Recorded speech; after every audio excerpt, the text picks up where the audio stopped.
Hey, look at that. We're live. We're live now? Yep. Watch what you say. We're live. Farts. Stop being racist, Phil. Farts. Racist farts. Parts. Yikes. Yeah, that's right. I How do went those there. sound?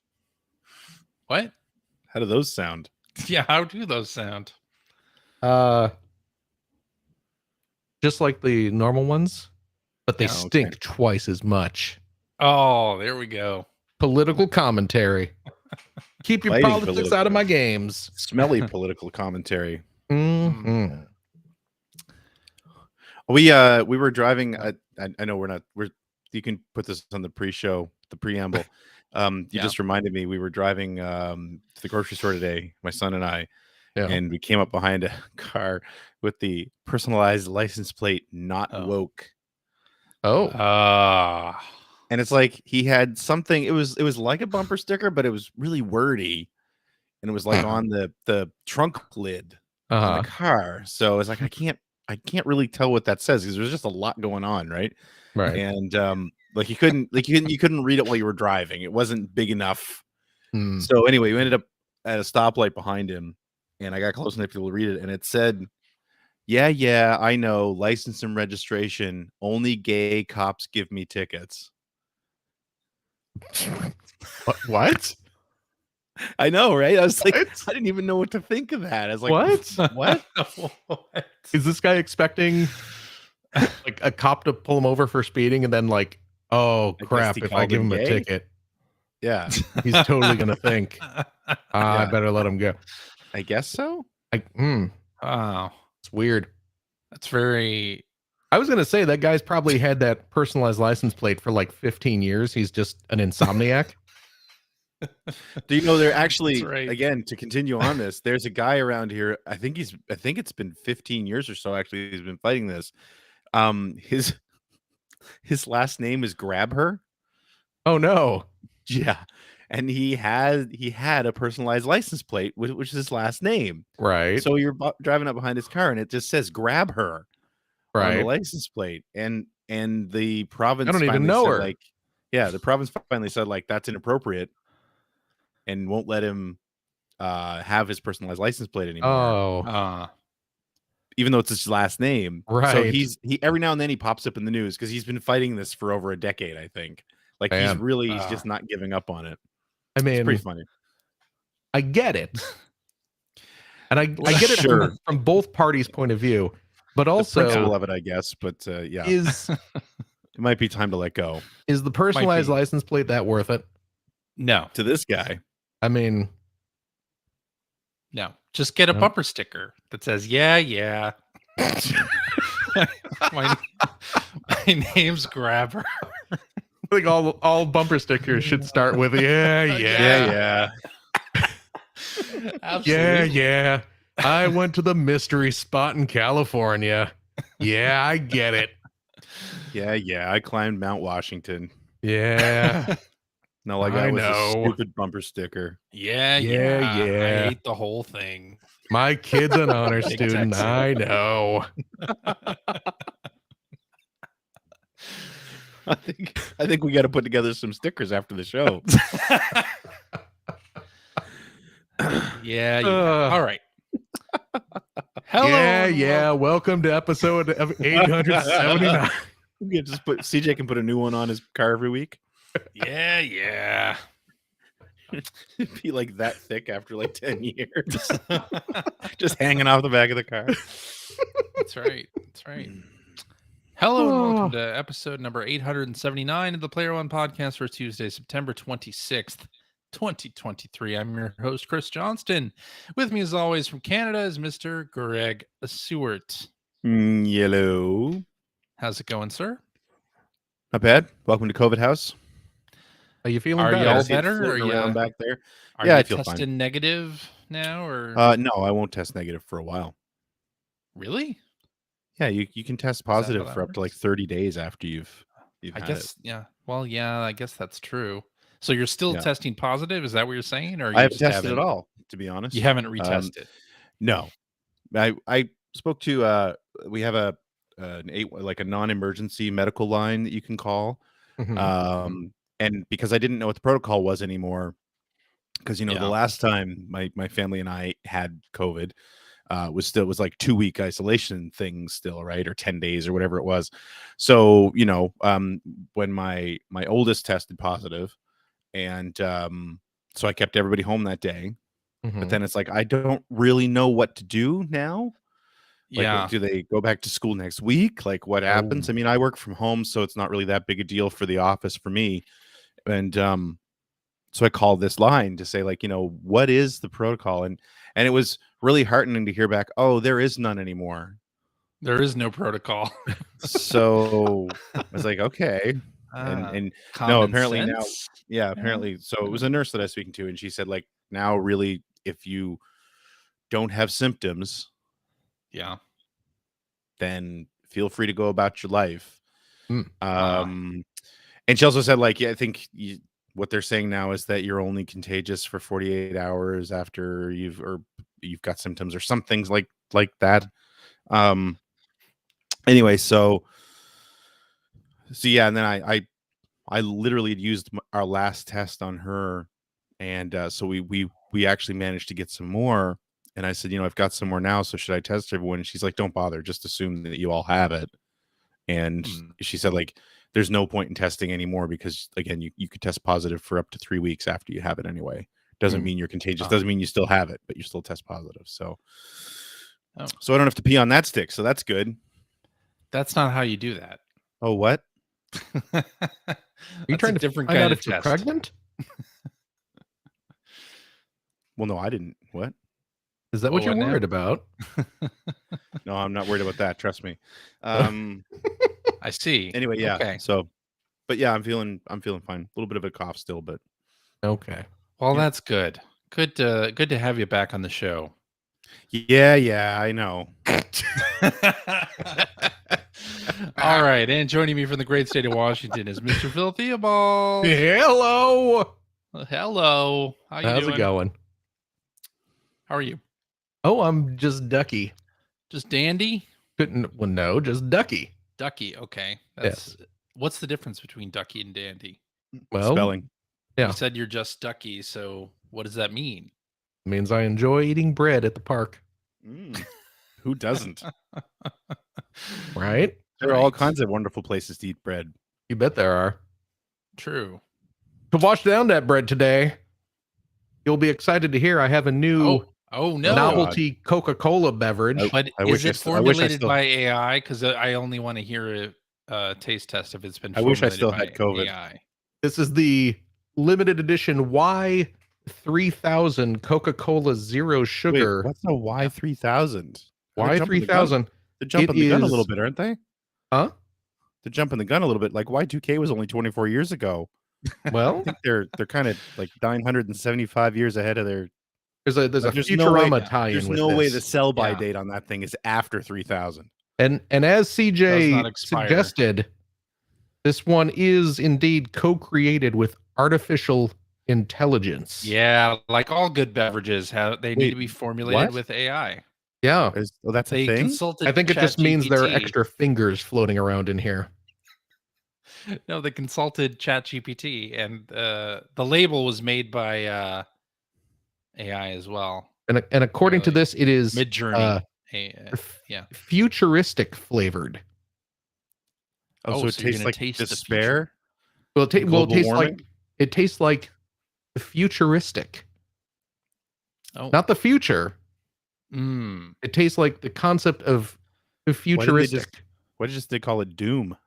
Well, that's would require a Bethesda license. Heat Death Coca-Cola. ZeniMax.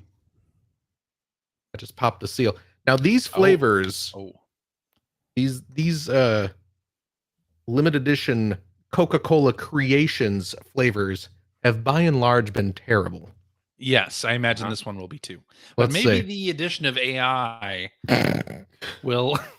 AI has only ever improved anything. I mean, all it's going to do is use a bunch of pieces of the other terrible flavors, isn't it? Isn't that how it works? Basically. I mean, only half the time I ask the AI chatbots anything, they totally fuck it up. Well, good. This has a vague fruity flavor. Yeah. What other foods could AI help in formulating? Oh God, let's see. Oh, Phil's gonna start turning into a robot like in Superman 4. first of all, it was Superman 3. I don't care. And I know exactly that what I was because talking about. because that traumatized the hell out of me when I was a kid. That was really that was some real body horror crap. Well, and yeah? especially right at the climax of Superman 3, the like wacky comedy, we got Richard Pryor stumbling around. Yeah. And then all of a sudden, just this monster computer turns a woman, just eats a woman and turns her into a robot. Man. Yeah, it was crazy. Oh, it was. That's the only thing I really remember about that movie. Yeah, well, it was not a good movie. No. But that part was clearly I genuinely remember so well I called it Superman 4, but yeah. That's the quest. Superman for 4 peace. is the one with Nuclear Man. Yeah. Oh yeah, I vaguely remember him. He was all in black, right? I think so. I remember he could like grow Fabio his fingernails long and give nuclear scratches. Hey, you know what? Speaking of terrible DC movies, I finally watched The Flash. Oh, okay. Boy, what was the deal with okay? What's the deal with that? Keep in mind, story. I'm assuming neither of us have seen it, right, CJ? Oh, you haven't seen it? No. Okay, so look, I watched the opening bit with the hospital, with the babies, the rescuing the babies. That was pretty bad. But that actually, then you'll know what I'm talking about. First of all, I will say I think the story wasn't. Cola is not good, by the way. Yeah, we and yet that's why I'm moving on. Drinking it. Well, I had to, give it a chance. Yeah, it's not good. You gonna give that to Finn now? Is that? No, that's probably going to go down the drain. Okay. Oh, that bad. It's like not the great. Money. More show funds wasted. But probably shouldn't have paid $80 for this on eBay. Well, it was a limited edition. That's how they get you. This is the first step towards Skynet, on sale. By the way. Yeah. The AI first they take our colas and then the Terminator. Yeah. Pry Phil's cola from his cold dead hands. Ugh. Anyway, so the story was actually, I thought, I liked what they were going for in the story, but I'm not kidding when I say this, the CG characters, they look like something you'd see on a PlayStation 2, and I wish I was exaggerating. It did look really bad. The scene I saw looked like unfinished. Like I was surprised this hit theaters in this state. It goes so far beyond Uncanny Valley. That's not the problem. I mean, it is a problem. Don't get me wrong, but it's so far past that. And the thing that really, honestly, the thing that made me think of like PS2 sort of era, like early 2000s CGI video game graphics, because of course there's all these cameos of dead actors, right? Which all look awful. But it's the fabric, especially the capes, because anytime Batman is doing anything action oriented, because I love Michael Keaton as Batman. And by Batman you do mean Michael Keaton Batman. Yeah. I mean I love having him as Batman, but he ain't doing his own stunts. So and of course they need the cape, and they don't in any of those movies now. The capes aren't usually real; they're added. It looks like fabric looked on those old it reminded me of the Matrix, the second Matrix movie. Yeah. Anytime you saw Neo in his flowing black trench coat and he doing any kind of real it looks really stuff, thick and it looks smooth. Really thick, and there's no sheen to it at all. The light doesn't bounce off it correctly. It doesn't move the way fabric would. No, it's so noticeable. Even if you can't see their faces, even if it's like a faraway shot, because there's a big battle in near the end of the movie where Batman is doing a lot, and it's just like, God, every time he's on the screen, it doesn't matter how small it is, it looks so awful. It is shocking. Yeah, like you said, you look at it and go, how did this ever get released in this state? Like, whew, it was bad. Yeah. So that's our hot take on The Flash, the movie that came out 6 months ago. There you go. Phil, I'm realizing you never really said what it tastes like. You said it was bad, obviously. It's got what's kind the of taste? a weird mishmashy kind of fruity flavor. Yeah. Maybe a So little it really like is just pieces of everything else. well, I mean, it Yeah. is. It like maybe a little bubble gummy, like Ugh. weirdly sweet, but like Huh. unpleasantly sweet. Not in a cola way. Yeah. Okay. Yeah, That's not good. it's not good. But does it taste like the future? Well, remember this is Yeah. not Overly future sweet. flavored. It's not dystopian. Doesn't taste dystopian. It It's tastes futuristic flavored. hopeful. So the question is not, does this taste like the future? It's does this taste like the idea of futuristic? Oh. And So But I whose hope idea not. of futuristic? does it? I You hope not. Well, maybe we can change that future together. Oh, that's very deep. Yeah, very deep. All There right. is no fate but what we make. And the fate She's I gonna kill Miles choose Dyson. This was does not being- involve Y3000. She's gonna blow him away. that whole thing was about Y3000 Coke Zero. Yes, indeed. James Cameron knew. Dun dun dun dun dun dun dun dun dun dun. Yes. All right. Yeah. Let's talk about some video game news, shall we? Okie dokie. Phil, I want to know. So there was a new Lego set announced. Yeah. For the Check out our new Piranha bumper stickers Plant. coming soon. Yeah, Piranha Plant Yes. from Mario is getting its own Lego set. What are your Again. thoughts? Again? Is this Well, the I second mean, time? Well, I mean, there's the whole subline of Yeah. Mario Lego, the little interactive figures. Yeah. We also had the NES Lego set. We had the Mario question mark block, which was Mario 64 themed, and we had the big Bowser statue. Right, but this is the first time that a Piranha Plant has been made into the Lego.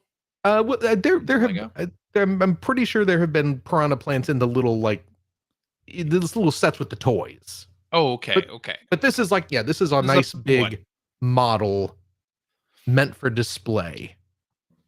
For adult and it looks quite collectors. nice. Yeah, it does look nice. And it looks quite nice, and it's as far as like collectible display worthy Lego sets, it's relatively cheap. $60. $60. Yeah, that's not too bad. Yeah, it looks pretty good. Yeah. So you are getting it. I'll probably get it. Yeah. I cannot 100% confirm one way or the other. But yeah.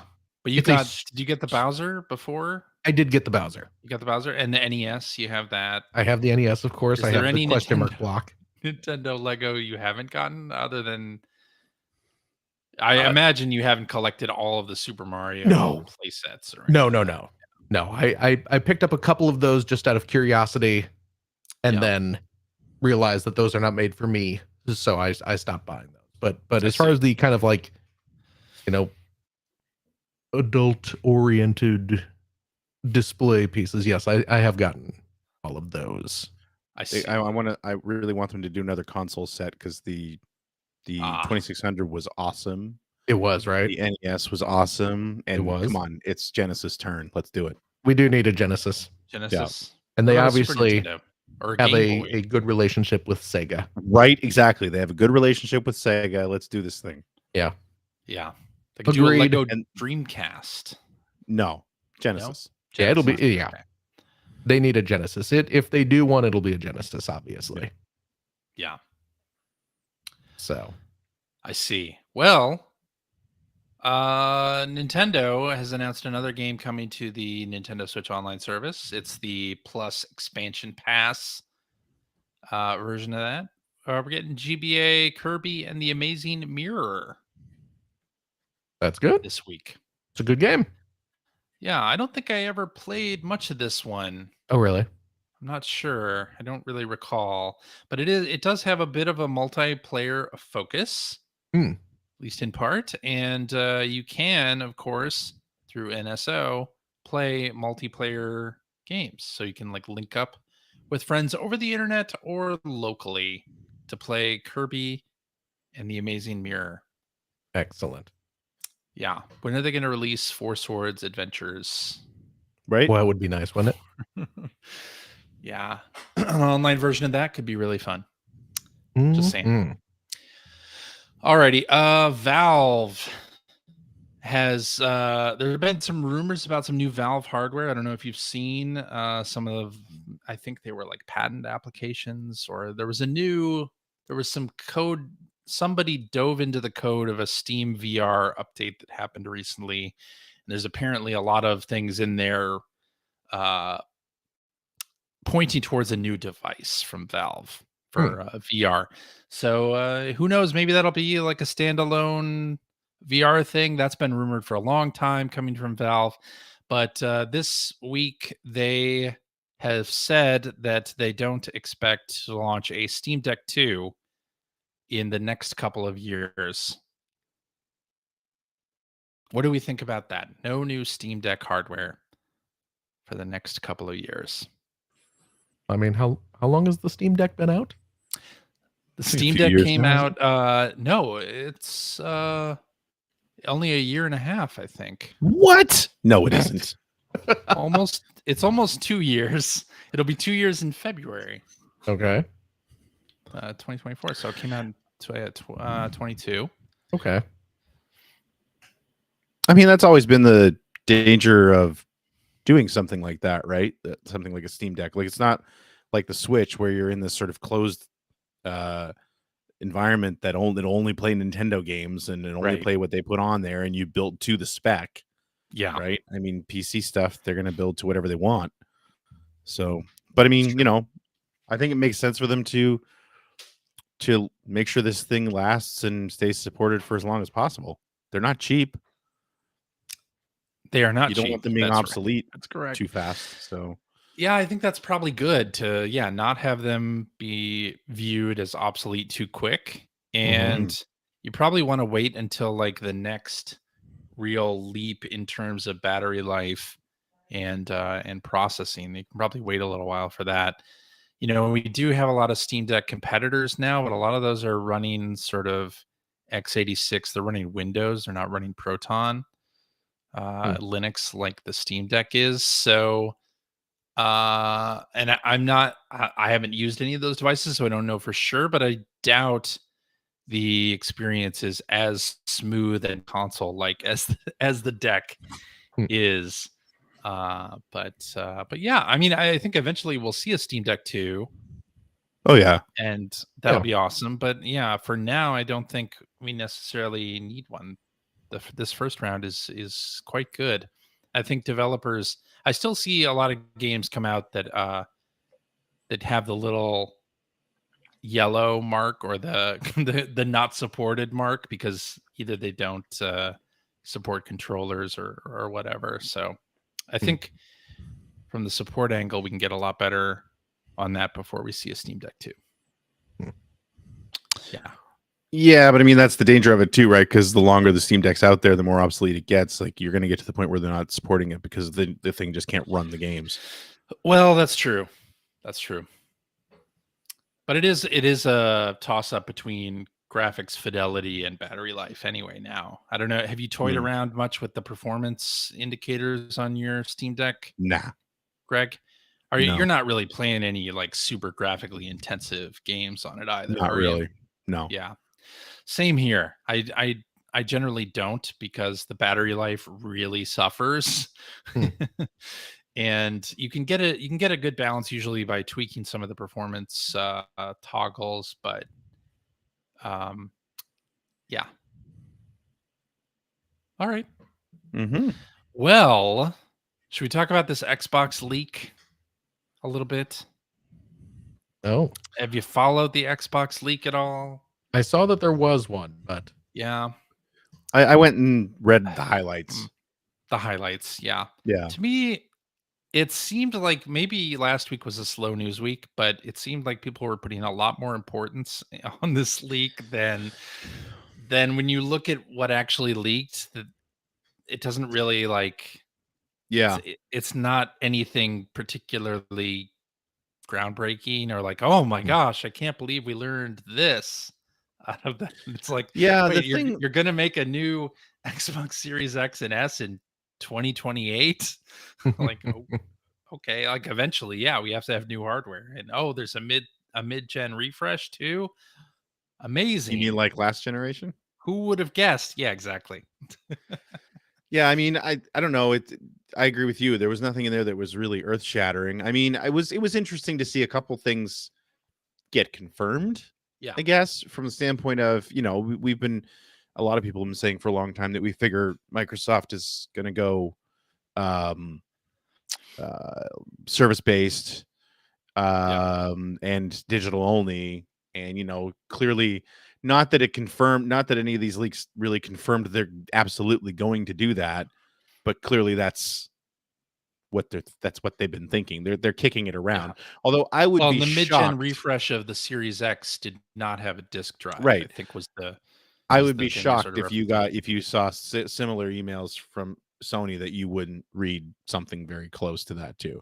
They're I'm obviously sure. going to be kicking that around. Everybody is. That's just where Yeah. that's just where we're going, right? Yeah. The whole the thing that I thought was really funny, and I guess it's because it's got the word Nintendo in it, and that just means that the internet goes crazy. But the whole like, I can't believe they were considering buying Nintendo. You're talking about Microsoft. Yeah. They have more money than anything, like that than they know what to do with.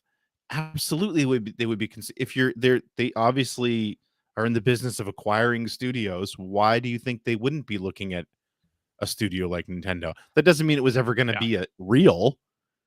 It Yeah. just means that somebody's, at some point said, "Can you imagine if we got Nintendo?" and did a bit of risk, a little risk assessment on that, and thought that would be an amazing Yeah. acquisition. It would be a career defining. I think he Yeah, said something like it would be yeah, career and it defining would if we were be. actually. You're absolutely right. It would be because There's otherwise it's nothing probably not going to happen. weird about that. Yeah. So anyway, I just Huh. when I went and Yeah. because I've been hearing the buzz all week and I didn't really pay super close attention, but before tonight I just went and sort of read the highlights. I was like, this is just like Yeah. a whole lot of nothing. I'm curious though. So let's talk a little bit about acquiring Nintendo because to me, Nintendo is a toy company at heart, right? They are a video game company and kind of a technology company because they're forced to be in some ways, but to me, they're more about See, play than they are about tech, right? I And to me, think I think that's a revisionist way of looking at things, personally. possible. I think that's what Nintendo fans tell themselves to excuse Nintendo for not being in the tech arms race. And I'm not trying to be mean. Wow. I'm being serious because when you really look, I agree Nintendo was a toy company, Yeah. and they, especially when Gunpei Yokoi was their sort of head of hardware, the whole idea of, I forget what there was a phrase that he used Yeah. about taking old technology and Putting a new spin on it. putting a new spin on it. And I Yeah. mean, that's the NES, that's the Game Boy, that's the Game and Watch, Yeah. right? Like for sure. But I think people love to forget that Nintendo was in the horsepower race For a little while. for a long while. I mean, if you look at their video game, how long Nintendo's been in video games, about 50% of that time they were aiming to be the Mm. lead in hardware as far Yeah. as like the power went. So I think it was after the relative failure of the N64 and the follow-up relative mediocrity of the GameCube. And I'm not saying they were bad systems, saying the performance of them, right? Like the Yeah. sales performances of them, where they very smartly made the decision to get out of the rat race Yeah. and just do what they want to do, and like and play to their strengths. So I think it's really convenient to say now, after we've had the Wii and the Switch especially, to say, oh, well, they're just a toy company. They were never really a tech company. That's bullshit. They've been a tech company since the late 80s. That was a toy company. And then they've gone back to those roots, I guess you could say. I don't know that that's what dictated the choices they made. I think the relatively poor performance and also the fact that you had two behemoths move into the space where their main competition before that was an ailing 70s tech giant and a Sega, which was not as big as they were. But when you had Microsoft and Sony move in, things got different, and suddenly you couldn't be in a horsepower race because they could outspend you so easily. Nintendo hadn't been in that position in a long time. Before that, and then you look at the Super Nintendo, way more powerful than the Genesis, is how it was marketed, right? Yeah. I mean, it's got way more colors and all this stuff. In terms and of graphics and sound, absolutely. Right. I don't agree, but in terms of the N64, seriously, right? The N64 was sold on its tech. Oh, it's the same tech that's in Jurassic Park. Oh, and it can do 3D better. It can do 3D better. And even the GameCube, if you go back and look at the marketing of the GameCube, they marketed it as more powerful than the PlayStation 2. So, yes, they were a tech company. That's not true at all, that they're a toy company first, I think. Okay. Well, the statement what were you talking about? I think Phil Spencer made about their future being away from hardware, I don't necessarily agree with that, and I'm curious to get your take on this, because Sega, I think went away from hardware, and to me, their sort of unique selling point sort of went out the window at that point. Like, if Nintendo walked away from hardware and just made games for other people, I don't think they have as much of a uniqueness anymore, right? Unless suddenly those games are they going to appeal to the same audience that play on PC or Xbox or PlayStation? Like, would they sell as much on those platforms as they do on their own? Right now, no. Not when their system is like the system. No, I think that's him. I think that's him sort of taking Sega's position and grafting it onto Nintendo as sort of a wishful thinking, and more than anything else. Like, no, I think Nintendo sort of getting out of the hardware horsepower race has gone hand in hand with building systems that play to its strengths. Yeah.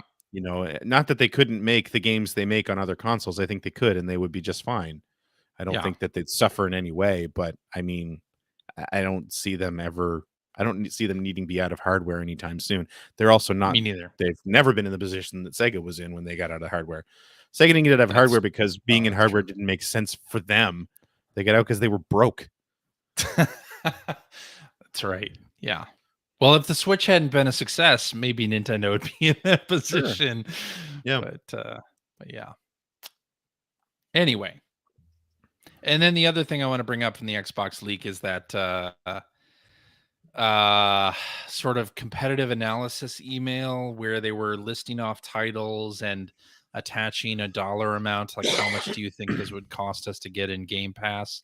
I don't know if you saw that. The big thing out of there, people are kind of plucking out, is that Baldur's Gate 3 they had listed as a second run Stadia RPG. Yeah. And the $5 million price tag compared to like Suicide Squad, which they had some crazy like $250 million to get it on Game Pass sort of thing. And wow, how the tables have turned on those two games. But I thought it was interesting that somebody from Larian actually replied and made the comment that, everybody thought this. dismissed Baldur's Gate 3.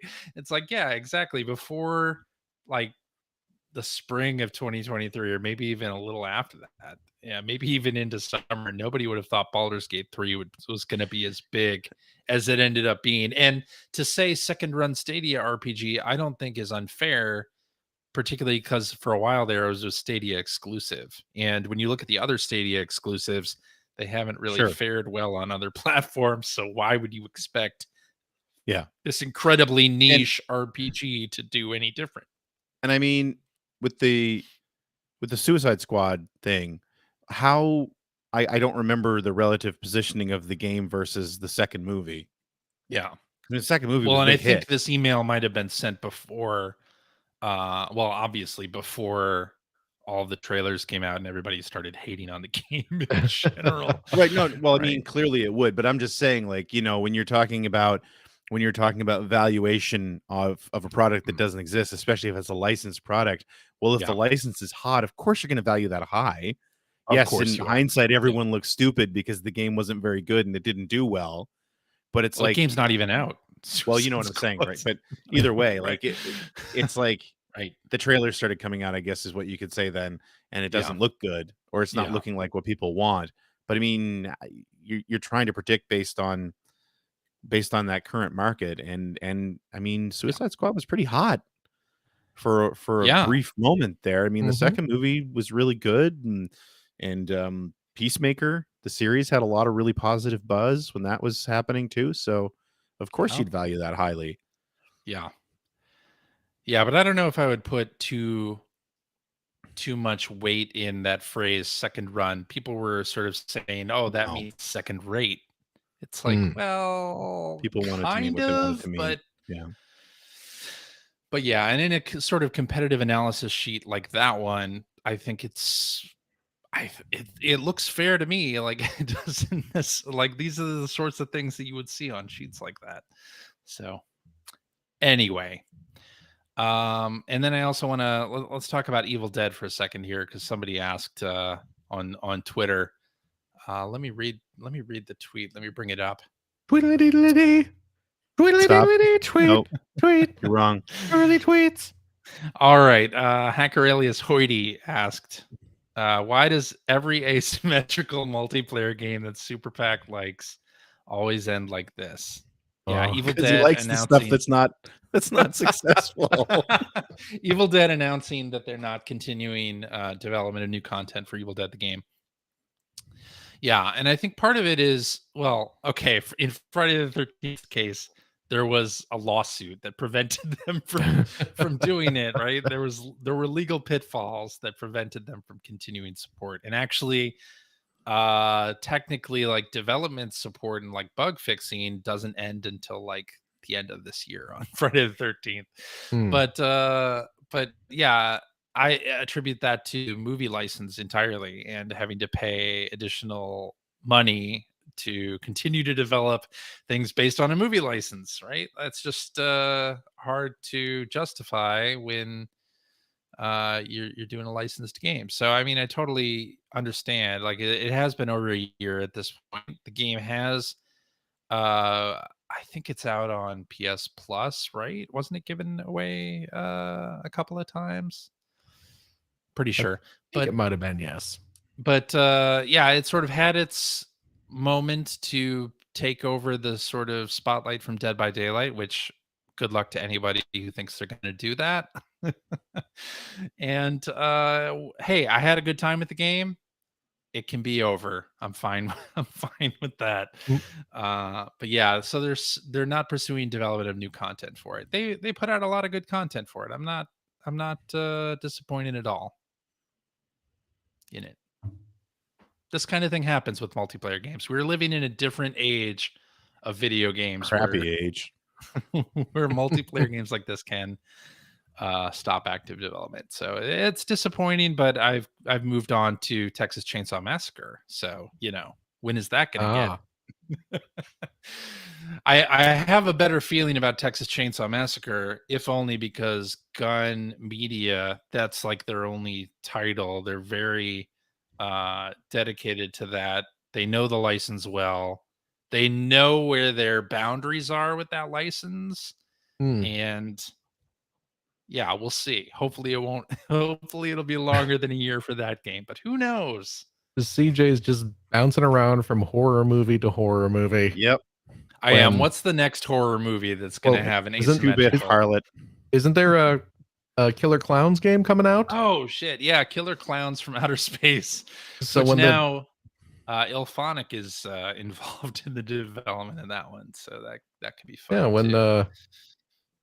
the Texas Chainsaw game dies down, you'll have Killer Clowns to move to, and then when that dies down, you'll pop over to Ghoulies, I'm sure, and Fright Night, Driller Killer, Nightmare on Elm Street, Microwave Massacre.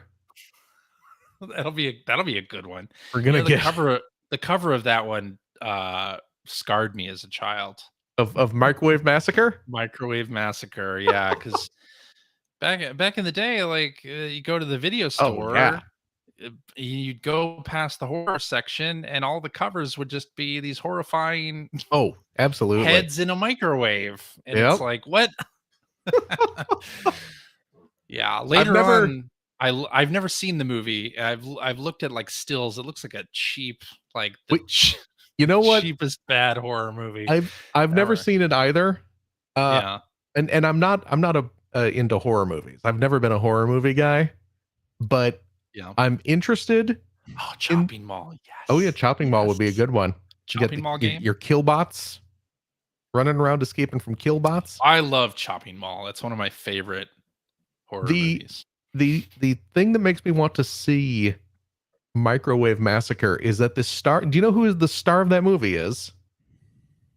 No. The star of the movie is Jackie Vernon, who is I don't know. He's an old school comedian. You know him as the voice of Frosty the Snowman from the old Rankin Bass Happy Birthday. You know? John Goodman? Yeah. No, really not scraping the bottom of the barrel for acting gigs with Microwave Massacre. Sorry. But I knew you'd get it. So, and I love John Goodman, but no, man. Not in that though. No. So John Goodman was the voice of Frosty in the sequel to that Rankin Bass Frosty animated show. Which was not animated by Rankin Bass. Oh, okay. There you go. But was instead animated by Bill Melendez, who did all the Peanut specials. Huh. I mean, you know what? Go back and watch a clip from it. It looks like a Peanut special. Too bad it's not written or sounds like a Peanut special. No. But John Goodman was the voice of Frosty in that version. Yes. But yeah, it's Jackie Vernon doing like his same schlubby. Oh geez, fellas, my wife is making my microwave lunch, and now I gotta murder her. I'm gonna murder her and microwave the body parts, and I'll eat them up. Clips of the movie? I haven't even seen clips. I don't think. I have seen a clip, and it is it's very. I mean, a budget that reaches the hundreds of dollars, I'm sure. Oh geez, fellas. That's funny. Yeah. Yeah. But we'll get you there one day. What's that? We'll get you there with some asymmetrical video gaming someday. Eventually, when they make the Chopping Mall video game, I'm there. Yeah. My wife is making a microwaved meal. Yeah. Alrighty. Well, hey. Yeah. It's what you've been playing time. Oh. And Greg, I want to kick this one off by asking you what your problem is with F-099, sir. It's garbage. What? No, don't garbage. Enough. Are you playing with the Super Nintendo pad, no, what difference would that make? That's ridiculous. No, that's so much to the experience. It's fine. It's fine. It's just not for me. That's all. Now, is my hypothesis correct that you don't like the fact that it's just a chaotic scene, like there's no racing strategy? That's exactly it. That's exactly it. Okay. Yeah. I figured last week I hypothesized that was going to be your problem with it. Yeah. I mean, I would love a new F-Zero. But like, it's really cool. It's really pretty. I love that they're using the old Super Nintendo as the base for the visuals, the old Super Nintendo game. I will say that the super smooth frame rate is really nice, but it makes it feel slow. Like really? If you go back and you play, well, you probably can, right, on the Nintendo Online. You go back and play F-Zero. F-Zero it feels like it's moving. It feels like it's moving a lot faster than this. I'll bet you it probably isn't. I'll bet you it's It because isn't. the I've frame rate seen is so side-by-side smooth. I've Yeah, seen side-by-side comparisons. Yes, it's because the not. frame rate is so smooth that it makes Yeah. it seem slower. But either way, whatever. That's not really important. But yeah, it's just the chaos. Like the play mechanics are basically F-Zero X. Yeah. Which I loved, but F-Zero X also didn't have that many cars on the track. They would string out, and the tracks themselves were much bigger. They're much wider, much longer. Yes. So it worked. With this, I just like 10 seconds into the race, I'm like, all right, I hate this. Like I've gone back and tried to play it over and over again, and it's that type of online multiplayer racing stuff is not for me. And I mean, this is nothing new. Like I remember, what was that game? Was it Blur? Remember Blur? Yeah, Blur. Was that the Activision game? I'm thinking of Yaris. Yeah, where it was like always online. It was all about the combat, and when you raced, you were just stuck in a crowd. Like that was the whole point of the game. And if you go back and listen to when we talked about that, I really hated that too. It's just stuff's just not for me at all.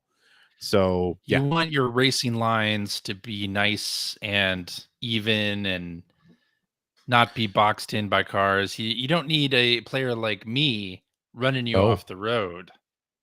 Is that what you're saying? I would say that I would still be okay with that if it was a player like you and even like 20 other players like you, but 98 other players like you? No. Okay. No. Greg needs that chaos control. I do. Yeah. Yeah. But I do really like what they've done with it. I love for some reason, I really love the way they've done the starts where you're like in this extra part of the track and you're all and you jump over. And there's all like there's 99 of you spread out across, and it's all this race to get to the track. That's very like motocross. That's how motocross racing is done, and I'm there for it. I dig it. I don't see that they could do it any other way. You have that many no, players, they couldn't. Like the game that they've created, what they've created is great for what they want it to be, but I don't want to play what they want it to be. So that's all. The game's fine. I just don't like it. It's not garbage. It's really good. I just don't. I played enough of it to know I'm never going to play it again. It's not for you. It's much more arcade style, right? Button mashy, and I hope interest is high enough that they produce a good, real F-Zero, proper game. F-Zero. Yeah. Oh, yeah. I doubt they will. Do you think they or will? Even if they re-release like GX or something would be fine. That'd be totally great. They're re-releasing a bunch of other GameCube stuff now. Why not? 1,000 Year Door, F-Zero GX. Yep. Bring it on. Yeah. I see. Okay. Garbage. Well then, let's talk about some video games that we have been playing. I'll kick us off. So I played more Starfield this week. Yeah. And I don't know if did you listen to last week's show, Greg? No, I didn't. I did not. No? Okay. Phil told me I should listen when I'm not on. Phil, you were there. No, I'm aware. Yeah. I mean, you didn't listen to it either. Hang on, there's something on Facebook. So I'd finished Starfield. Yeah. And gone to the New Game Plus section and started doing the faction quests that I had not done. So that is the UC and the Crimson Fleet. So I've been doing their quests this playthrough, and the UC and Crimson Fleet quests kind of like crisscross. They sort of are the same quest line, but and the Crimson Fleet is like the pirates. They're like the bad guys, and the UC kind of sends you into this situation where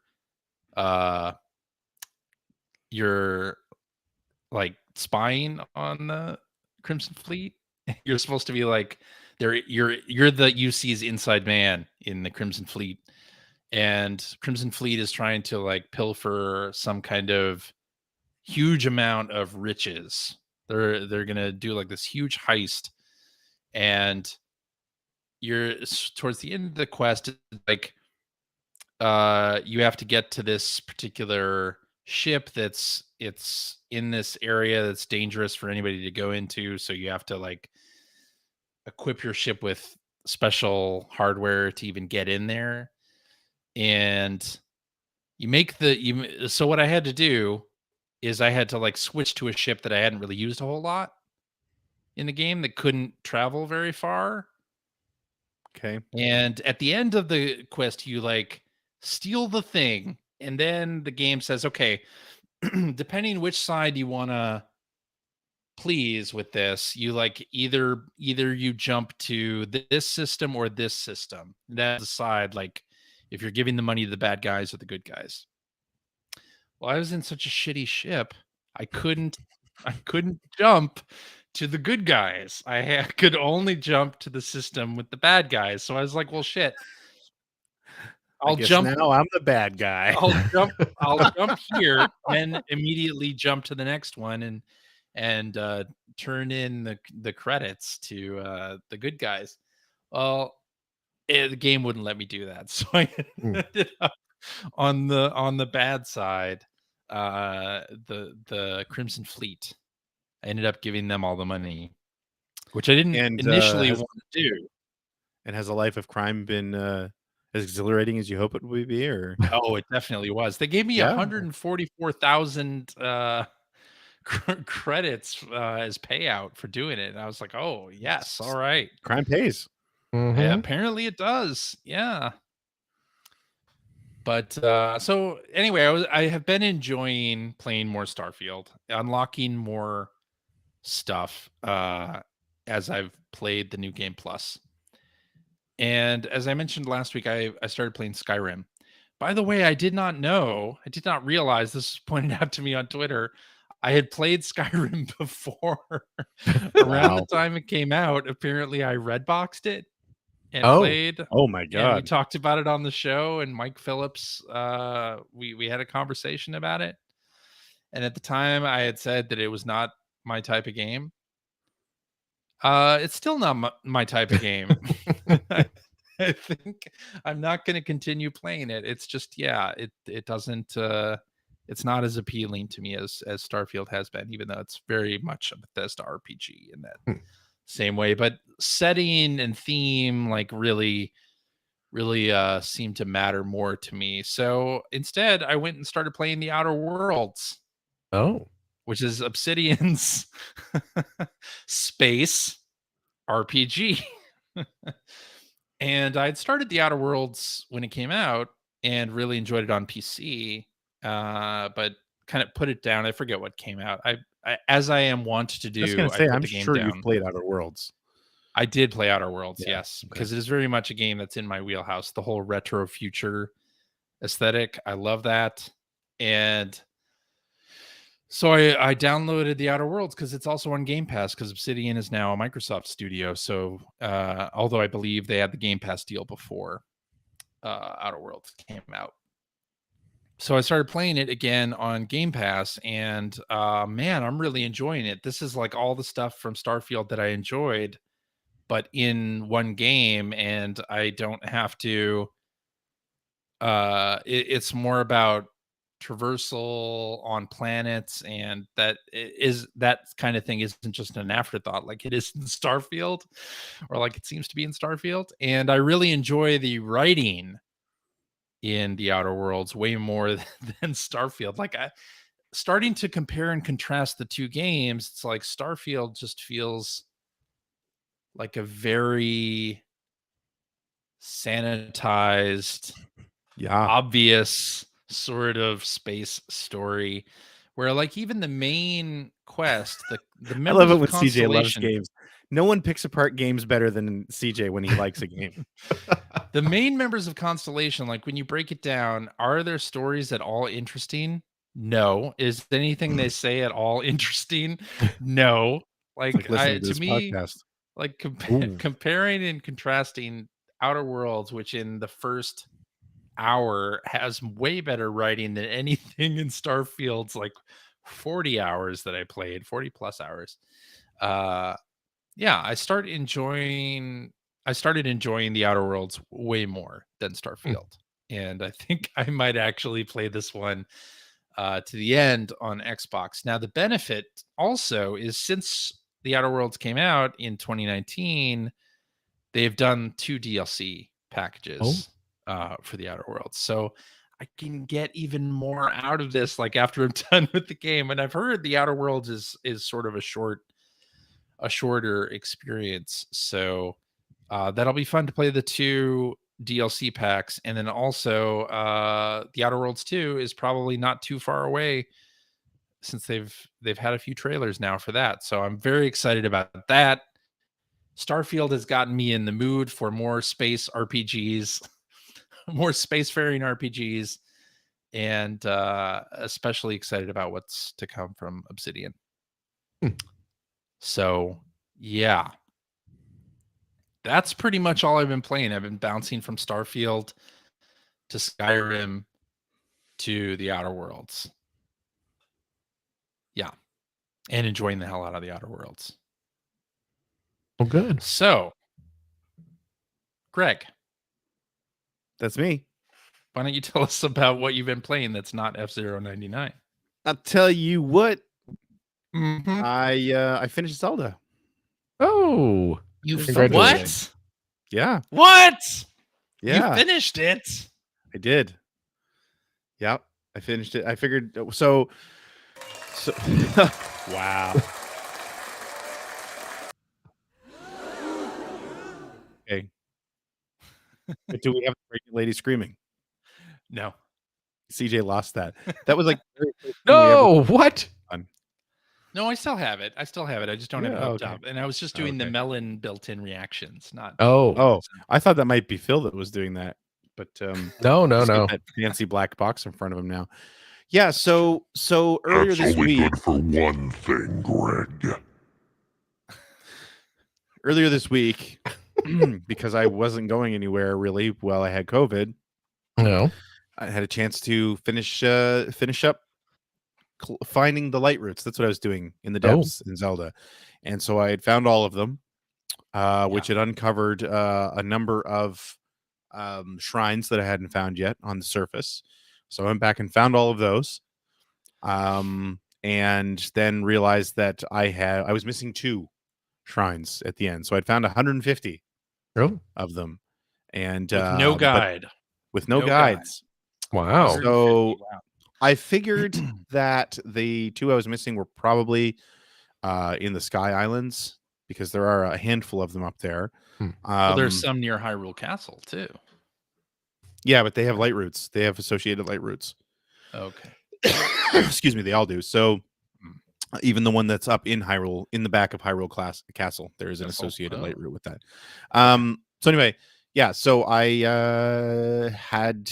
did use a guide to find out where they were, because I couldn't be bothered to go searching the Sky Islands again. Honestly, having finished that game, the Sky Island, the stuff you can do up there, I like. The traversal to the Sky Islands, I really don't like at all. Same. It's always a pain in the ass. Yeah, there's never a good way to do it. So anyway, I did all that, and so yeah, had all the light roots, had all the shrines, had basically done everything. I didn't have any more side quests left to do. There was nothing else that I had left that I was interested in doing. I didn't want to find the rest of the Korok seeds or anything like that. So I decided to set forth on the end game, and yeah, I finished it up this afternoon. So nice. By the way, great end game sequence as well. I've heard that really, many player. I really enjoyed the final sequence. There was one moment where I cringed because it really looked like they were going to force you into boss rush, which I wasn't looking forward to, because I mean, I'm not a huge fan of boss rushes anyway, but mainly because the 4 major bosses that you fight for the different and like the regional issues that you have to solve, they're all over the depths. They're everywhere. Like, you will refight those bosses multiple times in the depths if you want to. So by the time you get to the end game, it's not weird to have fought every major boss in the game 2 or 3 times. So when it kind of got to a point where it's like, uh-oh, looks like a boss rush, and I was like, oh, please don't be, because you're also, getting to the point where you're not getting a lot of resources anymore, and I didn't want to deal with it. So luckily that wasn't the case. That's not what happens. Spoiler. And then got into the final boss sequence, and man, it was so good from start to finish. That if you took out all the exploration and stuff in that game and you just made it a more like linear experience, it would still be amazing. It's so cinematic. Like, it's crazy, the quality of that. So yeah, I finished it. I don't really want to say too much because I think you guys should go finish it. I don't know if either of you ever will, but no, I definitely will. I missed 2 heart containers somewhere, I think. Oh, I don't know how I did it. But having done that, the final boss wasn't easy, but it wasn't super difficult either. How many hours did you put into this game? About 210, 220. I will never beat this game. No, but Well, you don't need to put that to. much in to beat it. No. Yeah, it's still not even close. It's still not going to happen. I mean, I have the little fast travel stone down near where I think the final boss stuff is, and I've only played about 70 hours. Oh, yeah, only. And I feel like I could have gotten there earlier than that, even. So, yeah, I mean, I still say this is not the kind of like that number is staggering. The 200 plus hours. That's not me. I keep saying it's not me, but in this game, I felt compelled to keep going. Like I was. There's just something about it, even down in the depths, because the depths stop being a lot of fun to explore, I think, pretty quickly. Or that I thought they were going to, but there's so much to discover down there. Now, when I got into the point where I'd maxed out the battery power, because I think you have what, 8 cells, I think, and they have 3. I think you have 8 containers, 3 cells each, which you can, by the way, fill twice. Yeah. Which I didn't realize. And the main way you do that is being down in the depths and mining the zonite, and getting it processed. So by the time I had, just by exploring the depths, you're gonna do that pretty fast, as long as you stop at the little mining camps and just smash a few rocks and pick it all up. By the time I'd done that, and I was getting to the point where there was like 8 or 9 light roots left that I hadn't lit up yet, I was kind of skipping past, like, oh, there's a new mine. I don't care. Like, I don't really want to do it at this point, because then I could kind of see the end game in sight. So I didn't explore the depths, every nook and cranny up there, and some of those light roots are hard to get to for sure. But it was kind of fun figuring that out too. So overall, though, like, I don't really have any complaints about the game. Like I said, probably the only thing I would say is I don't like getting to the Sky Islands. I liked exploring them when I was up there. I didn't like the traversal in the least, for the Sky Islands. But that's really, and that's like, I have to reach for that complaint. And Scoop Jessica's in the chat, making fun of me for saying I don't have time for long games. I do have time for long games, but when did Zelda come out? May. When did this? May. So what? June, July, August. So yeah, I haven't played anything else for 4.5 months. So, that's the reason I don't normally like to put too much time into big games, because I want to play other games. But we just got to a point where nothing else that came out really grabbed me a lot. So yeah. So, and I was just enjoying this so much. I've been down on Breath of the Wild previously, and I still am. But looking at Breath of the Wild as a prototype for this, I'm good with it. So I finished Zelda. I also was playing something else. I had started it up a while back, and then I jumped in and played some more of it tonight. Is Sea of Stars. Oh, I started to play Sea of Stars. Yeah. And I'll tell you, I'm here to tell you, better space exploration than Starfield. Oh. Is there space exploration in this? No. That's what's better about it. That's what. I'm so glad you asked it through a space exploration. That bit was not going to work if one of you didn't ask that. That's funny.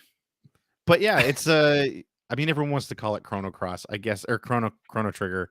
I mean, I guess it's based on Chrono Trigger. Maybe the developers have said that. Like, I think the main reason that people are saying that is because when you get into, so it's an overhead 16-bit style, 32-bit style RPG, sprite based, and when you get into battles, there isn't like a battle screen that loads. You just, the characters all take their position in the background you're in, and then that's how the fight happens. So I guess that's Chrono Trigger esque. But yeah, boy, is it's so pretty, and the music is gorgeous. It is. The only thing I don't like in it so far is the text. Like, the writing is not great, and it has grammatical issues. Oh, does it? I haven't noticed that yet. Yeah, and sometimes spelling mistakes too. Oh, so, well, CJ doesn't truck with those. No, nope. So only when I make them. But I mean, it's sort of the classic sort of, again, 16-bit RPG style. There's some interesting stuff going on in the battles, I find.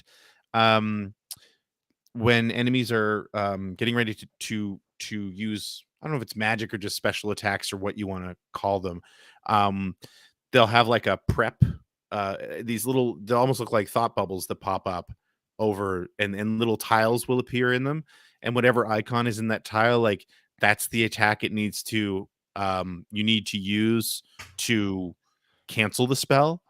So like counteract, at least. Yeah, you can counteract the power of some, like if you only do some of those, it still weakens it, but it doesn't. It weakens it. Dispel it entirely. But like, if you get all of them, you dispel it entirely. Exactly. So like, you have two characters. Well, so far I think I just got a third character. I assume he's going to be controllable. But the two characters that you start with, one uses a bow staff and one uses a sword. And so, those are the two sort of main physical damage that will cancel stuff like this. So a little icon will appear that's like a sword icon, so that means it needs to take slash damage. A little icon that looks like a hammer means it needs to take like a blunt weapon damage. And so you can actually, as each new round starts, like, it'll automatically pick a character for you to fight, like a normal sort of turn-based RPG, but you don't have to fight with that character. You can switch to the other one. So like, you can actually plan out who to attack when, and you don't lose a turn if you've switched, and you always know how many turns the enemy has before they're going to act. So like, there's a little bit of battle management going on, which I really like. That was one of the things that I loved about Grandia back in the day, was the whole sliding preparation bar. So you kind of had an idea. It's like, oh, this enemy is in between preparation and actually going to attack. So if you hit them right then, you actually cancel their attack altogether. And it's very similar to that. And they also have made it to the point where they really want you to use magic. And they even say it in the tutorial. It's like, the way you gain back MP is by using physical attacks. So they basically say, like, if you're using physical attacks when you have a full MP bar, you're kind of wasting your magic. So, they want you to think that way. And so, yeah, it really, there's a lot going on in the battles that I really like, because there's a decent number of systems, but they're not overwhelming. They're really simple. It's really clear how everything relates to everything else. There's not a lot of arcane. You're not guessing at anything. And then the other thing they do really quick is they give you relics, where it's like, here's a relic that, because when you attack or when you're defending, they also want you to do a button press to defend better or attack harder or something like that. And like, there's a relic where you can turn it on, and when you get the timing right, there's actually like a little starburst that flies up off the screen, just to show you got the timing right. It doesn't help you get the timing right, but it just tells you got it right this time. And then there's also another one that, if you want to make things a little bit easier, it doubles your HP right from the start, and it auto heals you after every battle. So I think it's just called story mode or something like that. It's basically setting it to casual, but they give you both that. of those things active. Yeah, they give you that right after the tutorial, Yeah. right? So there's just And it's doing a lot. that starburst actually goes up if you successfully block an attack as well. Yeah, it from, does. Anytime you have to do enemies. any timed button press, it'll go up. That's right. Yeah. So yeah. basically, yeah, like it's really thoughtfully designed, and I really like that. Yeah. So, and after dumping over 200 hours into Zelda, it and putting this on casual mode, like I'm totally down to just sort of sail through this and experience it, because I've also heard that the writing issues that CJ's calling out notwithstanding, the story is really great in this game. So I'm down for it for sure. So that's Cool. going to be the next thing I'm playing. It's a good game too, and it's on Game Yeah. Pass and PS Plus. So I'm playing it on Game nice. Pass. So yeah. You should check it out, Phil. I don't know if you want to take the time to play through the whole thing, but I think you'll really like how it looks and sounds more than anything else. Yeah. That definitely should. Yeah. That brings us to Phil. Phil, what have you been playing? You know what I've really been playing with a lot this week? What's that? Not that. I've been playing a lot with my Apple Watch. CJ knows why. Yeah, I know why. I think we all know why. They just updated. They got a Snoopy face for it now in WatchOS 10. Yes. Yeah. Which, oh my gosh, is just wonderful. I don't know who at Apple decided that they should throw a bunch of money at Peanuts to like buy all the specials and like develop a vastly animated watch face, because ain't nobody cares about Peanuts these days, except like me. Well, they've been doing, and I think recently, didn't they release another special on Apple TV? Like they have. Well, yeah, they've been doing like new. Is it any good? Series. I haven't watched them yet. And there's a Snoopy show that's on Apple TV. Yeah. I mean, kids don't care about Snoopy. I guess you're right. Kids haven't cared about Snoopy for decades, man. Yeah, you're right. I don't know who this is for. Although my kids still get upset if we don't watch the Peanut specials around the holidays. Oh, really? We still have to watch them. Yeah. I mean, I would watch them anyway because, you have to. But they're really involved in them too. Yeah. Yeah. But there's something like over 100 animations associated with this watch face too. There are a ton of them. Yeah. Just a ton. And so many of them, because it's a, it's you're looking at like, it's obviously digital. It's an Apple Watch, but you're looking, that has like watch hands. It's not like you're looking at an analog watch face. Yes, you're looking at a digital recreation of an analog watch. Just like Charles Schultz would want. Yes.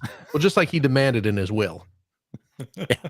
If you read in the future they invent digital watch faces that can have animation. If you read his final Peanuts comic, it was just a giant block of text going on about future technology and Charles Schultz, what he wants his creation's place in it to be. Charles Schultz was half Nostradamus. Yes. Yeah. He was just Damus. But I am delighted. With it. Yeah. Somebody high up at Apple really likes Peanuts. Oh, absolutely. They have a lot of money that they do. to do this, because this particular watch face is more in depth than any of the like Pixar stuff that they've done previously. Oh, yeah. Any of the Disney stuff that they've done. Absolutely. The attention to detail is just absolutely amazing.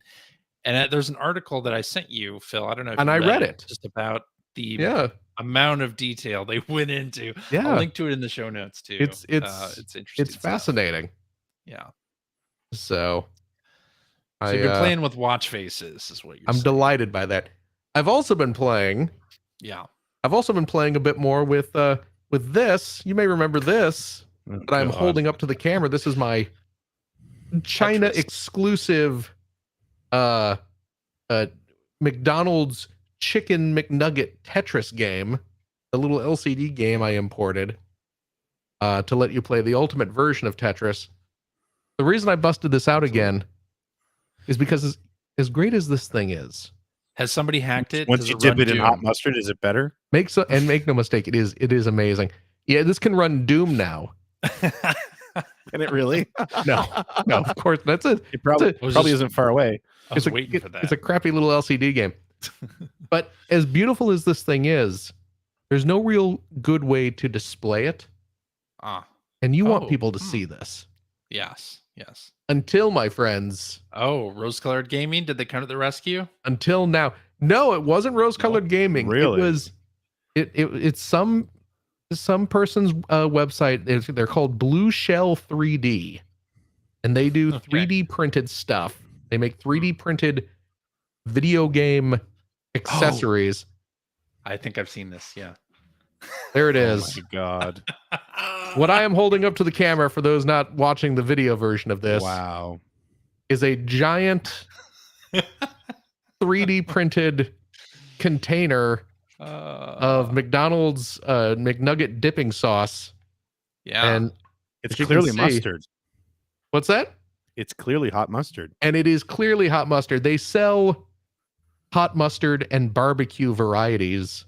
That's great. And obviously I'm going to get the hot mustard because that is far and away the king. You know what? I didn't know the hot mustard existed till you started talking about it on the show. Now anytime I get McNuggets, that's all I get. Am I wrong? Oh, is really? it not the best? I agree with you. It's fantastic. I don't think I've ever had it. I don't think I've ever had hot mustard. It's so good. It is. You know what, CJ? Yeah. Greg and I will handle the rest of the show. Go get yourself some hot mustard and nuggets right now. Come back. You'll be back by the after show. I can just order DoorDash. I can just have. Oh, that's true. Like Uber Eats do it or on, something. On-screen taste test. Yeah. Oh, the hot mustard is so good. But look how beautiful that looks. That does look beautiful. Sitting in and tasty. Really. And right?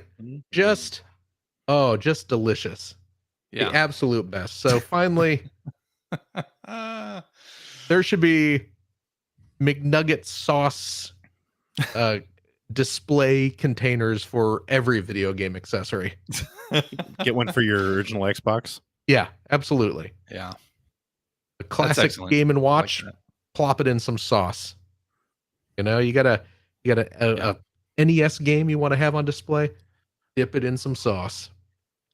But it's so beautiful. I love it. That's great. So yeah, I've been playing with that. Video game wise, nothing new, nothing terribly exciting. I've been playing some more of Logi Art Grimoire, or what is the name of that Jupiter Grimoire? Yes. The Picross, but not Picross. Wink, wink. From Jupiter, which is now available in early access on the Steam. Yeah. Oh, hey, you know what? Real quick, Dustin McKenzie. Yeah. In the chat makes a very good point regarding this nugget display stand. I dip those shapes of nuggets the other way, though. This is the boot shape. Chicken McNuggets come in, I believe, 4 shapes. One of which, this is the superior shape. It is known as the boot. And on the actual toy, the part of the boot where your toe would go is where the button and directional buttons are. So that the screen is on the top of the boot, which makes sense from a game system design point of view. You want to have this shape. But yeah, when you dip, you hold it by the toe. You hold it by the toe to dip it in, certainly, and then you eat. But for this is for the display sake of purposes display, only. This is for adult collectors. Yeah. Yes, this is for a sophisticated display room. Yeah. Yeah, it makes sense, of course, to have the screen being on display. So it's one of those things where you gotta compromise somewhere, and I think this is making the best of a tricky situation. There's a delicate societal norms you have to deal with here, and I think the good folks at Blue Shell 3D have come up with the ideal solution. I see. For this very sensitive issue. So I've been playing more Picross.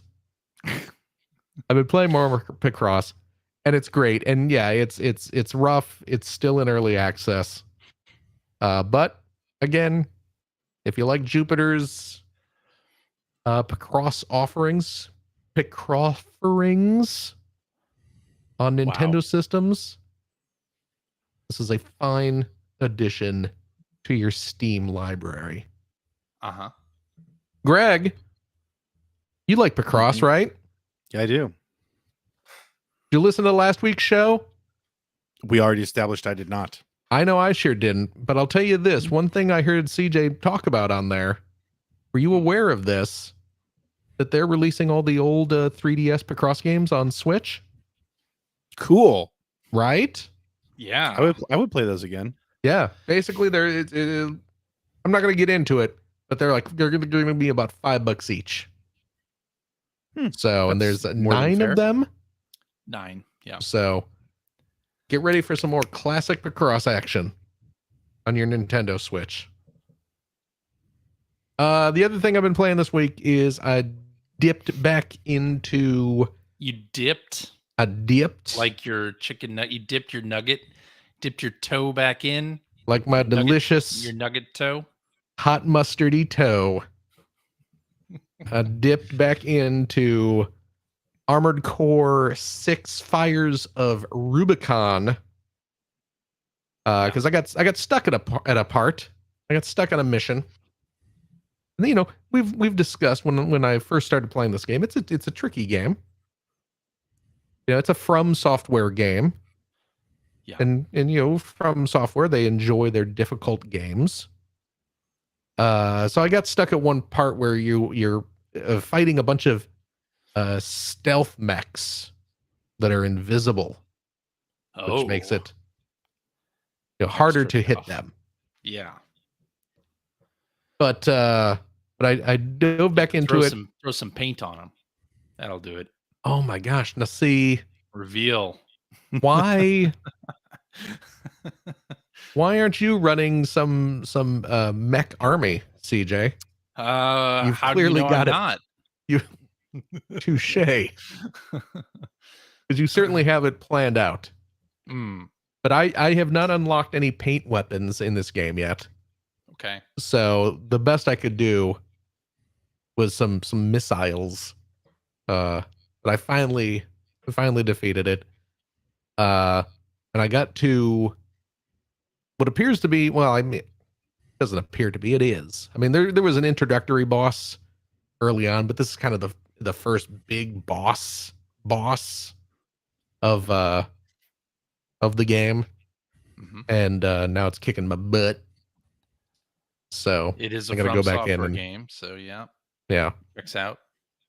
And now you were telling me before the show, CJ, that they apparently patched this game.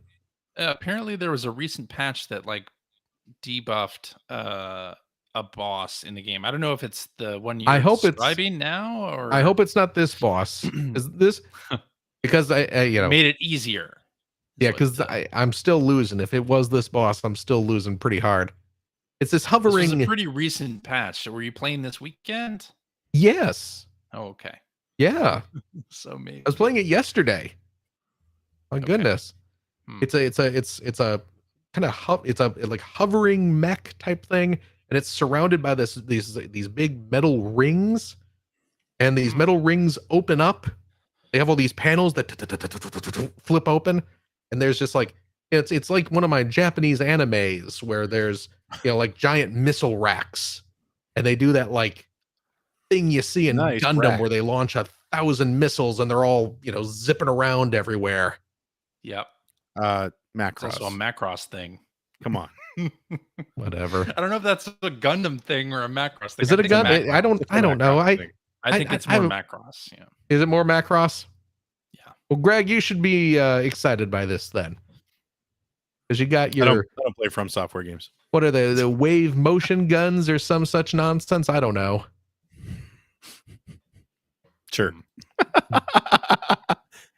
I love when Phil does the dad puts the elbow on the table, points at the camera. Let me tell you something. I gotta tell you. That's a Star Blazers reference. The wave motion gun. Okay. Yeah. There's another one for you. Star Blazers. Star Blazer. I'm seeing Nameva on our chat asking what my wife said when the nugget sauce arrived. She was impressed, I'll have you know. That's why I married her. Yeah. She thought it was pretty great. Not sure where all the soft crying was coming from afterward, but Couldn't have been me. she was impressed. Couldn't have been me. Anyway. Armored Core 6 is a fun game that I am enjoying, but woofa doofa is a difficult one. It's a From Software game. So It's a From Software game. Hey Greg, this is not video game related, but you might enjoy this. Look at this. Look what I got. Hey, look at that. It's one of the Insecticons. That's Bombshell the Insecticon. They just came out with a new they just did do toys of all the classic Transformer Insecticons. This is the final this is the final one of the original 3, so wasn't he the one that wasn't in the movie?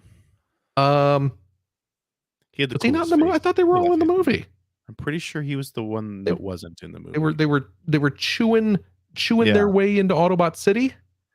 Yeah, but there were Electron and well, first of all, his name is Shrapnel. Okay. He was complaining that the door was a little heavy on the electrons. Electrons. Yes. So There's Shrapnel and Kickback. I think it was Shrapnel and Kickback that were there. Okay. And I think I don't know. Bombshell? I don't remember there being one that wasn't. It was just like the Dinobots. There was one Dinobot missing too. That was a Snarl. Yeah. Yeah. Snarl was not. The Snarl was like in the background of like one scene. Oh, really? Okay. Yeah. Oh, and apparently Wanster says the boss that I was talking about was indeed the one that got nerfed. So I just suck. I just suck, I guess. I may need to alter my my loadout. Is that use some Game Genie codes? Is that what you're boy, saying? I wish. My goodness. You know how fast I'd buy a Game Genie for the PS5? Don't think how I have fast one of those. It will. The actual purchasing would be quick. I'd buy one immediately. It would probably take a couple days to arrive, but with the shipping and all. Yeah, but that's what I've been playing. I've been getting toys and little video game tchotchkes, some terrible soda. That's it for me. Okay. How are you? I guess that means it's time for socials. Wow. Oh, is that what we're doing? I don't know. I'm still singing the tweet song. I'm tweets. sorry. It's time for tweets. A tweedledee, a tweedledee, tweet, tweet, a tweet, I'm gonna get your tweets right down the street. I dipping my toes at the tip of my feet. The hot mustard sauce, it tastes spicy and sweet. But come on now, we're gonna read us some tweets. All right, let's do this one from hacker alias Wanster. No. Who says, now that the dust has settled and the initial hype is gone, is Phil still playing Street Fighter 6? And will the rest of the hosts consider picking it up? The other Discord moderators consider it the best game of 2023 so far. I will be honest. I haven't played Street Fighter 6 in a little while, and I'll tell you why. It's a great game. It is fantastic, and I love the little fake Yakuza like a dragon single player mode. I think it's fantastic, and I want to get back into it. Yeah. The reason why I haven't played it in, I guess, a few weeks, several weeks, Time has no meaning. I don't know. I turned on the game. This was back when they brought out those Ninja Turtle skins for the game. And I was so excited. I was like, I'm going to get me some turtle skins. And I'm going to play some Street Fighter as Donatello. Or as someone wearing a Donatello costume. Yeah. And I went into the game. And I looked to see how much it would cost to purchase these Ninja Turtle skins. And it was approximately $375. And I said, "What is it? Wait, what? Really? No, that's an exaggeration." But boy, oh boy, the fact that you had to ask says something. Yeah.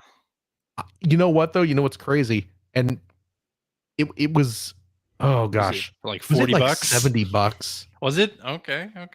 It was like $60 or $70 if you wanted to buy like all 4 of the turtle skins. And I said, come on. You could buy a piranha plant for that. Thank you. Some assembly required. Well, I mean, that's the fun of those, right? I know. You know what? I laugh, and I was about to make fun of the concept of purchasing a pre-constructed Lego set. But then I remembered that if I could purchase pre-assembled jigsaw puzzles, I would absolutely do that. Because there are some jigsaw puzzles that I think are fantastic looking. And I have one, a Peanuts one. Oh. Look at that. Bringing it full circle. I have a Peanuts San Diego Comic-Con exclusive jigsaw puzzle that I purchased a few years ago, and it's fantastic, and I love it. I want to assemble it and frame it and hang it up, but it's 1,000 pieces of just zipatone dots, and I've spent hours on it and have made no progress, and it's driving me buggy. And if I could just pay someone to put it together for me, I would absolutely. So you know what? If you want to buy a pre-constructed Lego set, I will not shame you, my dear friend. Okay. But no, I saw the price of those expensive turtle skins and said, "Oh, come on, guys." And I turned it off. Yeah. And I haven't gone back. And I haven't gone back. Okay. And you know what? It's not even like a protest thing. I'm not even like, "Oh, I'm never playing this game." It's just, I saw it. Well, it'll be on sale at some point, you would think. Will it? Maybe. I don't know. I'm not making a bet on that, because I wouldn't be surprised if they never are. But then, you get sidetracked by other games and stuff like that. So yeah. I do need to go back to it though, because that single player mode was legit a great time. So yes, I do want to play some more of that. I do not plan on playing Street Fighter 6. No. I kind of figured that was the case. Fighting game. I won't be playing Mortal Kombat 1 either. I was going to say, I might play, if somebody I know buys Mortal Kombat 1 physical, I will probably end up playing through it on like easy. Yeah. I do like playing through those Mortal Kombat games. They're always super entertaining. But I'm not a fighting game guy at all anymore. I haven't been for like 20 years. So yeah, I do want to play Mortal Kombat 1, but at this point, I think I've convinced myself to just hold off until there's like a Game of the Year edition, or the complete version in like a year that has all the DLC and whatnot. Because that'll probably happen. Yeah. I mean, it will definitely happen. But I see. Yeah. So there's the answer to that question. Alrighty. Next tweet. Let's do this one from Hacker Alias Nato, who says, which mascot that again. Which mascot platformer? This mascot would look best in jorts. I see why you got that confused. The answer, of course, is Crash Bandicoot. Because he's already wearing them. There it is. Which mascot platformer would actually be deserving of a revival? And the answer to that is Sly Cooper. Mascot platformer. I missed the question. What was the question? Which mascot platformer would actually be deserving of a revival? I mean, Sly Cooper's a good answer. Yeah. Sly Cooper. That's right. I mean, are there other ones? I mean, I'm seeing Mike W saying Klonoa. Yeah. We just had a Klonoa. Klonoa just got one. It was no one played that one either. It was a collection. We did just get a Klonoa collection. Yeah. I mean, what? We did. Icy's Havoc? Definitely. Yeah, Icy's Havoc. Let's just figure out the most Punky Skunk. Yeah. Not Punky Johnny Skunk, Bazooka Tone. Haunting Possum. starring Poltergeist needs to isn't it a platformer? EA's got a little creative bankruptcy list going the most on. obscure platformer mascots we can think of. 40 Winks. Winks. We know what we're talking about. Yes. Where's Mr. Bones? What? Mr. Bones. I mean, that's not really a platformer. Nice. I was actually playing some Steinax the other day. Oh, really? Oh. Yeah. Wow. Not really a mascot platformer, but no. Sure. Yeah. Arrow Mascot platformer. Zero the the Acrobat. Kamikaze Squirrel. Look at that. Not Arrow. No. Not Arrow, but Zero. No, Kamikaze Arrow's too mainstream. But they're part of the same universe. What about Cool Spot? Dustin McKenzie. Fido Dido. Mike says Chuck Rock. Yes. Chuck Chuck Rock. Oh, we didn't even talk. Greg, during What? the Nintendo Direct, they announced Tomb Raider 1, 2, and 3. Right. Remake coming out in February. What do you think? Did you see You that? love your old Tomb Raider. What do you think of that? You love Tomb Raider. You love Lara Croft. I hope they'll let me buy the first one separately. Oh. No, they won't. It's $29.99 for the package. No, that's pretty cool. I like to see that. I don't know. It feels weird though, because I mean they already did do a real like ground up remake of the first Tomb Raider years ago. Yeah. That was fantastic. It was kind of what kicked off the most recent Tomb Raider series. But yeah, I mean I'd like to play the first one again. I'm always down to play the first game. The first game was really good. Second and third games Are you sure about that? Yeah, I am sure about that. Okay. Was the Tomb Raider series ever good? You know what? Oh boy. Not after the first one. Ooh. Not after the first one. Do you think it would hold up though? Do you think? I mean, they're releasing this in February. Does it hold up? Well, see, that's what I'm saying. Tomb Raider? Excuse me. That's what I'm saying. That's why I think it feels weird, because they did a ground up remake of the first one, and it, because the first game, well, all those first three games, even more than that, like the first 4 or 5, were very much 3D platformers from the mid 90s. I mean, they're Prince of Persia, they're tank control. You're moving on a grid, which is the reason they work.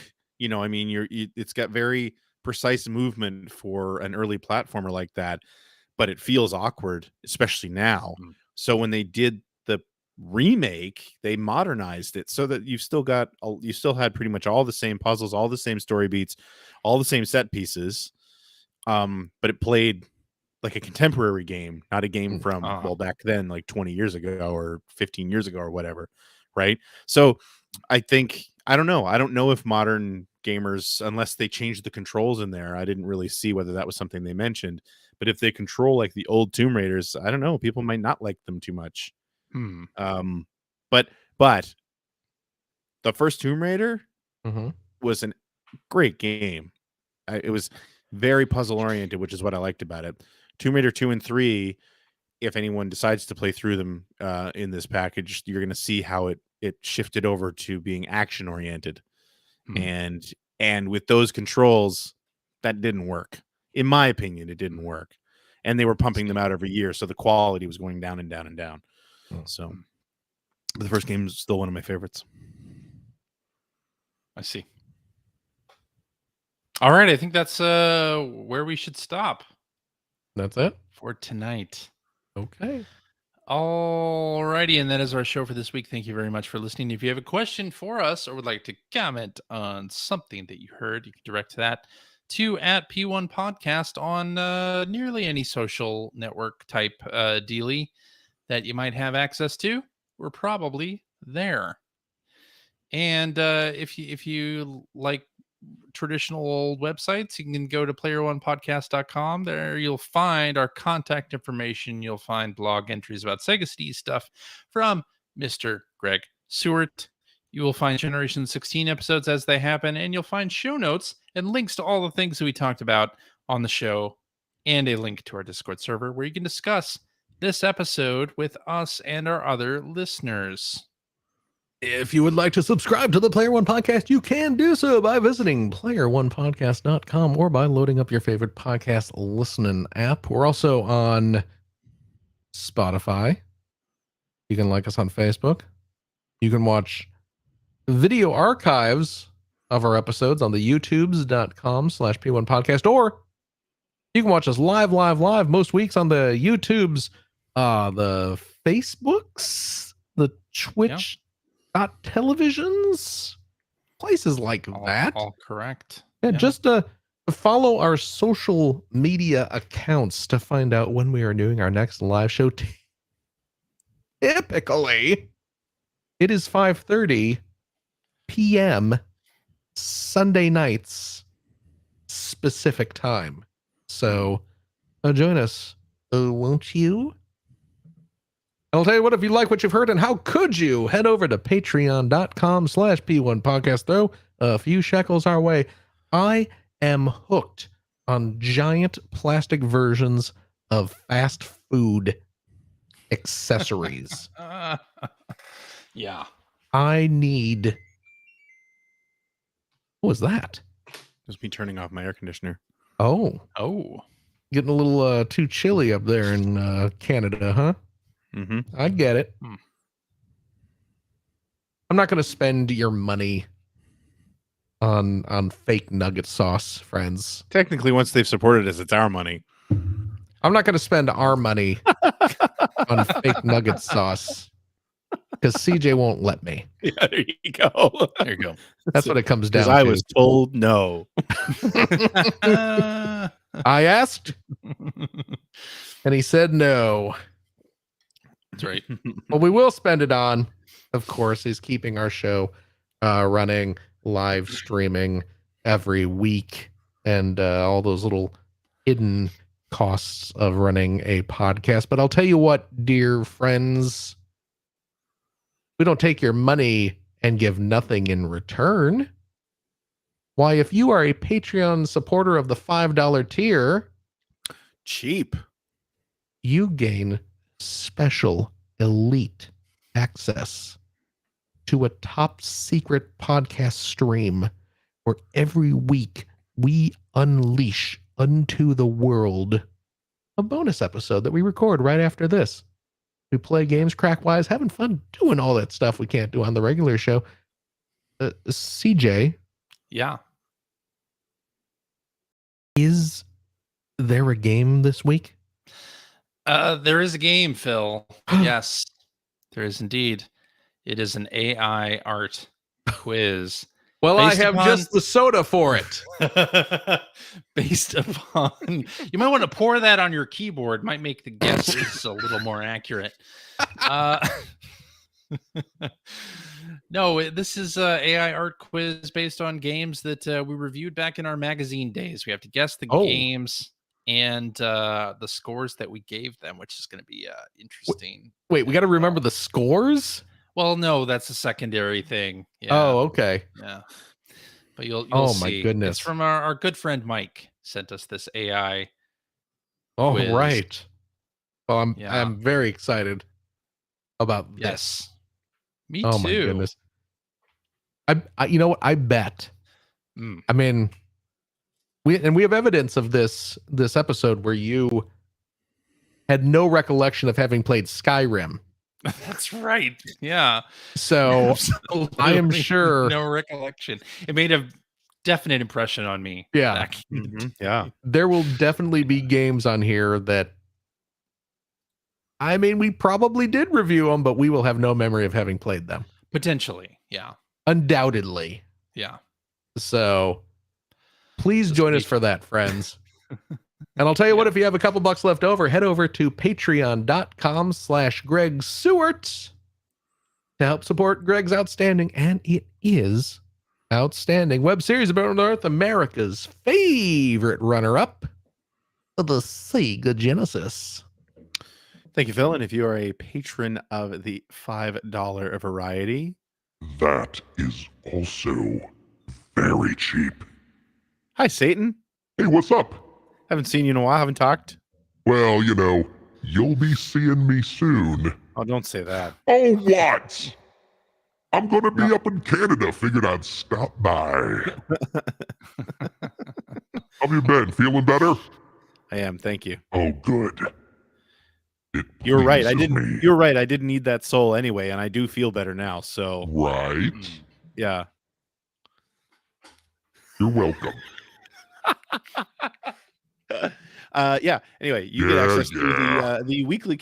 You get access to the weekly commute with Jose vlog series, where I talk about what I've been working on, anything that's on my mind, what I really think about Phil and CJ, and also I've been going through old reviews and stuff like that. Speaking of the channel in general, though, there is a new video. Oh, It's not a new episode of Generation 16, but it is a new video of a new series that I'm starting up, coming out on Friday. But if you were a patron subscriber, $3 or more, you'd already have access to it wait, when did this come out? Did I miss this? on Friday. This last Friday. I totally missed this. Wow. Was there was a Patreon email? Mhm. Oh man. There better have been. I wrote the post. Anyway, please consider supporting the show. There you That's go. oh, is it the Atari one? Yep. Oh yes. I gotta. You know what? I'm just gonna go ahead and watch this now. Wow. Be quiet. I'm watching. Wow. I'll finish the outro All right. once I finish this outstanding video. Are we done? Well, hold I think on. we're I'm done. watching the video. Pretty sure Phil's done. No, Okay. I'm done. CJ, Yeah. thank you. Thank you, Phil. Hey, you got it, dude. Gregory. Yo. Thank you as also well. Thank you, Philip. Hey, you got it, dude. And as always, a big old thanks to you. Yes, you are wonderful, wonderful listeners. Every single one of you, as always. Take care of yourself, your loved one, your family, your friends. Do what you got to do to be safe. Be kind to yourself and to others. And we hope, beyond hope, that you will come take a dip with us next week on our little podcast. Goodbye, dear friends. Bye-bye. Bye-bye.